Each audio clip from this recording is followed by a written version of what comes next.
Bonjour à tous, j'aimerais vous parler aujourd'hui du livre que j'ai présenté hier avec Yves Jacquin sur Radio Judaïka, Poutsi de Thomas Negaroff, qui a été publié chez Gallimard. C'est un livre fort intéressant, bien documenté et qui nous apprend en fait ce qui s'est déroulé dans les premières années de la prise du pouvoir de Hitler. C'est-à-dire que grâce à ce livre, on découvre un personnage, Poutsi, qui veut dire petit bonhomme,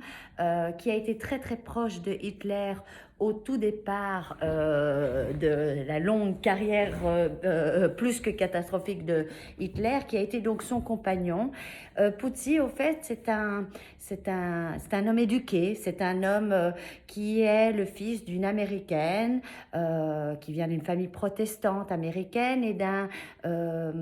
Allemand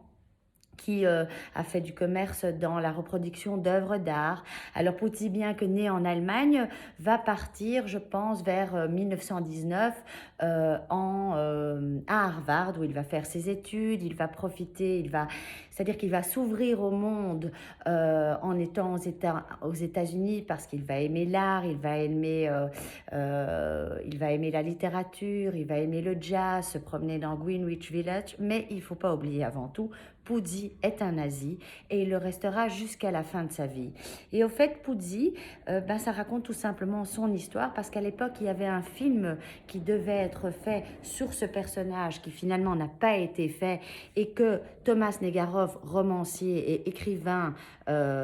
romancier pardon, et surtout historien spécialisé dans l'histoire de l'Amérique contemporaine, eh bien, Thomas Negaroff raconte l'histoire de ce personnage qui, lors de ce retour, va rentrer en Allemagne et va rencontrer Hitler. Je crois que ce sera en 1923 ou un petit peu avant le putsch de Hitler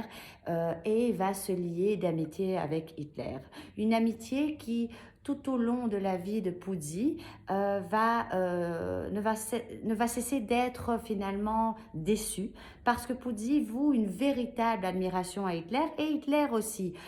Tout d'abord, ils ont un grand point commun, ils sont tous les deux fans de Wagner, et puis Poutsi est un homme d'influence, Hitler le comprend très bien, et Poutsi découvre dans Hitler son alter ego, c'est-à-dire qu'il voit en lui vraiment le personnage qui pourrait redorer le blason de cette Allemagne qui, à l'époque de 1914-1918, a pris une défaite totale. Et donc, il va le rencontrer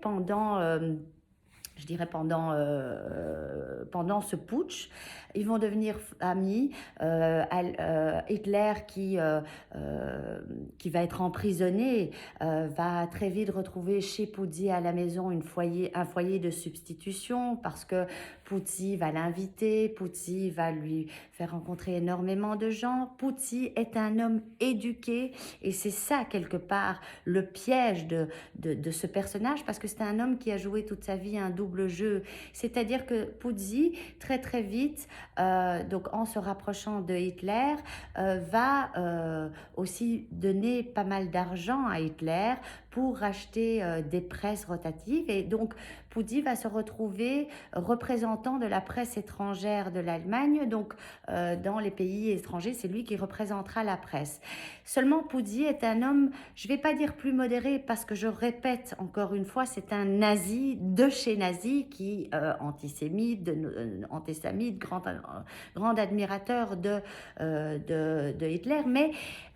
Poutsi est un homme plus cultivé et donc beaucoup plus dangereux aussi, et donc très très vite il va y avoir un problème entre les deux hommes parce que Poutsi va très vite comprendre que si l'Allemagne veut réussir dans ce putsch, eh bien il va falloir convaincre Hitler de s'allier aux États-Unis. Et malheureusement Hitler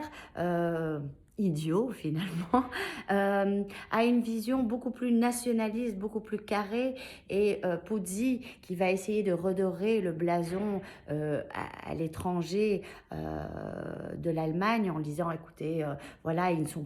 ces nazis ne sont pas aussi terribles qu'on le dit, c'est la théorie mais c'est pas la pratique, et donc qui va chercher finalement une alliance avec les États-Unis, n'y arrivera jamais parce que malheureusement Hitler ne voudra pas, il essayera de même avec avec l'Angleterre, avec Churchill, qu'il admire énormément, et Hitler ne voudra jamais rencontrer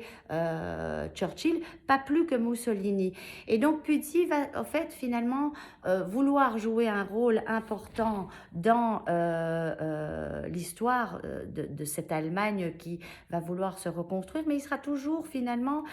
tenu à l'écart parce que pendant 1914-1918, il est à Harvard. Ensuite, quand il revient, les idées qui sont peut-être un peu trop progressistes pour Hitler, et Hitler qui est beaucoup plus nationaliste et entouré de gens qui ont des visions peut-être beaucoup plus, selon Puzzi, même si pour moi il n'y a pas de différence, mais dans la couverture il y a une différence, je dirais dans la vue de l'extérieur, Puzzi paraît plus ouvert au monde et les nazis, il les trouve beaucoup plus bestiaux, beaucoup plus instinctifs, beaucoup plus centrés sur eux-mêmes. Et donc, très très vite, c'est Goebbels qui va reprendre la direction de la presse étrangère, de la propagande. Et Puzzi sera tenu à chaque fois à l'écart et va vivre finalement sa relation amicale avec Hitler et le rôle politique qui lui était destiné. Eh bien, il ne va pas le vivre parce qu'il va le vivre tout à fait à côté. Et donc, à un certain moment, il sera même mis en danger parce que les autres Allemands ne l'apprécient guère. Et donc, on va vouloir le tenir à l'écart du gouvernement allemand. Et donc, à un certain moment, quand il va voir que sa place, finalement, il n'a plus sa place dans le gouvernement allemand parce qu'il va être remplacé par des gens, je ne vais pas dire plus extrémistes, mais beaucoup plus bestiaux, même s'il l'est autant, mais il le cache autrement et il a les manières, ce qui le rend d'autant plus dangereux. Eh bien, il va repartir en 1939, il va fuir l'Allemagne et il va être pris dans un camp, il va fuir l'Allemagne pour aller au Canada, puis il va être finalement pendant toute la guerre, il va être emprisonné dans un camp allemand. Et donc, ce type a toujours passé à côté de l'histoire et à côté de ce qu'il aurait voulu faire, c'est-à-dire la grande histoire. Et à la fin de sa vie, il retournera à Munich et sera interrogé par un homme qui voudra faire un film sur lui, parce que finalement, il a un destin quand même hors du commun, et il explique très très bien la cour d'intérieur dont il a fait lui-même partie, qui est autour de Hitler, et les manigances, et toutes ces petits éléments satellitaires autour de Hitler. Il explique très très bien comment ça fonctionne de l'intérieur. Et finalement, à la fin de sa vie, quand il est